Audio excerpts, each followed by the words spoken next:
Olá, tudo bem? Me chamo professor Danda, leciono matemática na rede pública e privada do nosso município e estamos aqui para vivenciar uma habilidade voltada para o sexto ano. E no vídeo de hoje iremos trabalhar problemas que tratam da partição de um todo em duas partes desiguais, envolvendo a razão entre as partes e entre uma das partes e o todo. Bem, vamos dar ênfase neste vídeo a essa primeira parte do objeto de conhecimento, que é problemas que tratam da partição de um todo em duas partes desiguais. Eu volto mais uma vez com o problema da nossa aluna Denise, aluna da Escola Municipal Deputada Cristina Tavares. Adora trabalho com pinturas e resolveu fazer uma homenagem à sua professora de artes, pintando um belo quadro com mistura de tintas. Observe o que ela diz. Preparei uma mistura com duas cores de tinta, vermelha e amarela. Para cada parte de tinta vermelha da mistura, utilizei duas partes de tinta amarela. Vejam que nessa parte é importante você se destacar que para cada parte de tinta vermelha, ou seja, para uma parte de tinta vermelha, ela utilizou duas partes de tinta amarela. Na alternativa B, pois a alternativa A respondemos no vídeo anterior, pergunta-se o seguinte: quantos mililitros de tinta vermelha e amarela são necessários para obter 300 ml de tinta na mistura? Olha, eu posso dizer e demonstrar essa mistura da seguinte forma: uma parte de tinta vermelha e duas partes de tinta amarela.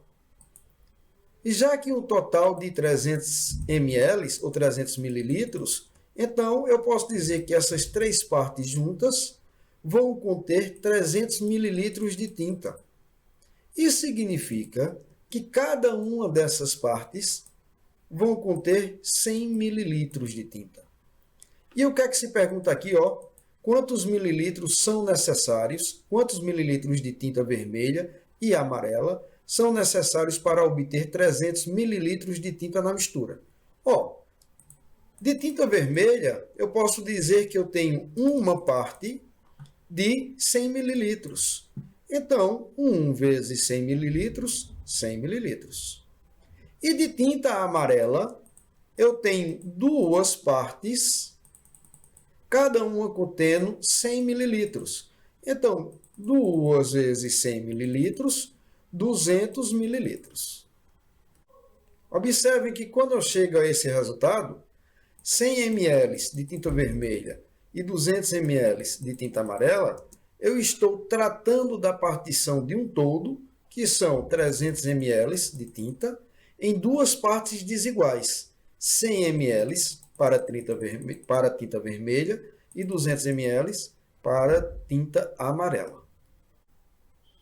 Na alternativa C, ela pede quantos mililitros de tinta vermelha deverão ser usados para fazer uma mistura utilizando 300 mililitros de tinta amarela.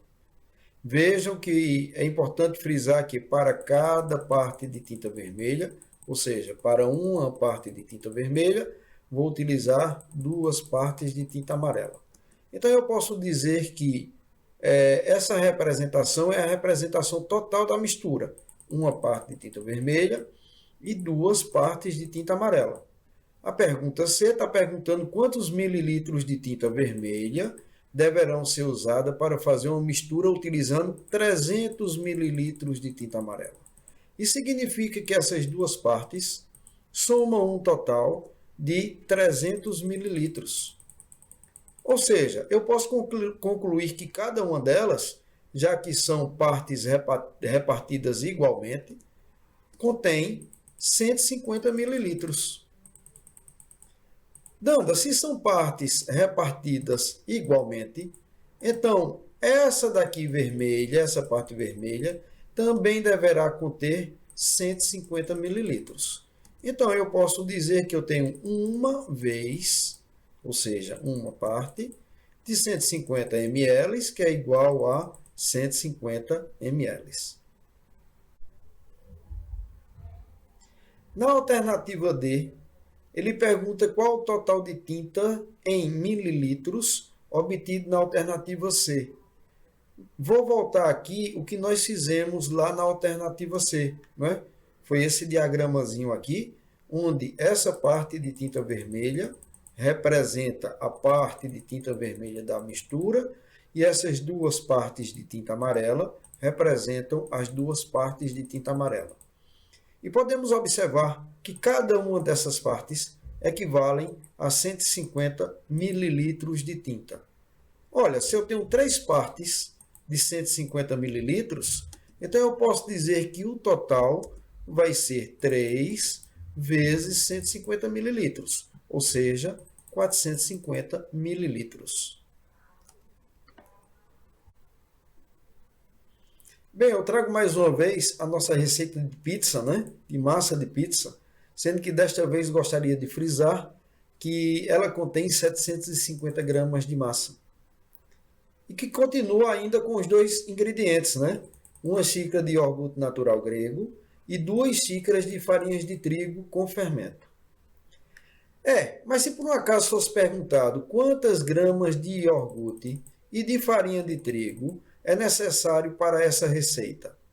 Lembrando que eu tenho aqui uma razão, não é? Eu tenho 1 xícara de iogurte natural grego para 2 xícaras de farinhas de trigo com fermento. E essa razão eu posso representar desta maneira, onde o vermelhinho aqui representa 1 xícara de iogurte natural grego e as duas partes amarelas representam as 2 xícaras de farinhas de trigo com fermento. Porém, a massa total é 750 gramas, ou seja, a soma dessas 3 partes eu vou obter 750 gramas. Já que eu tenho partes iguais, que a razão é representada através de uma fração, eu posso dizer que cada uma dessas partes contém 250 gramas. Ou seja, em vermelho, que está representando o iogurte natural grego, eu vou ter uma parte de 250 gramas, obtendo um total de 250 gramas. O amarelo, que representa aqui a farinha de trigo com fermento, eu vou ter 2 partes, está aqui, de 250 gramas, obtendo um total de 500 gramas.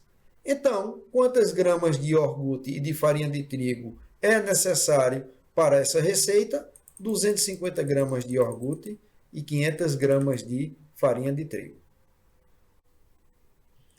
E se na nossa receita de massa de pizza viesse a seguinte pergunta: quantas gramas de iogurte são necessários para uma receita que utiliza 400 gramas de farinha de trigo? Olha, vejam que a razão ainda está sendo 1 xícara de iogurte para 2 xícaras de farinha de trigo. Então, continuo representando este ingrediente, ou essa massa, desta maneira. Uma parte de iogurte e 2 partes de farinha de trigo. E aí, ele está me dizendo que eu vou utilizar 400 gramas de farinha de trigo, que é esse total aqui. Já que são partes iguais, eu posso dizer que cada uma dessas partes de farinha de trigo equivalem a 200 gramas. Repetindo, são partes iguais, então o que vai caber a parte aqui de iogurte também vai ser 200 gramas.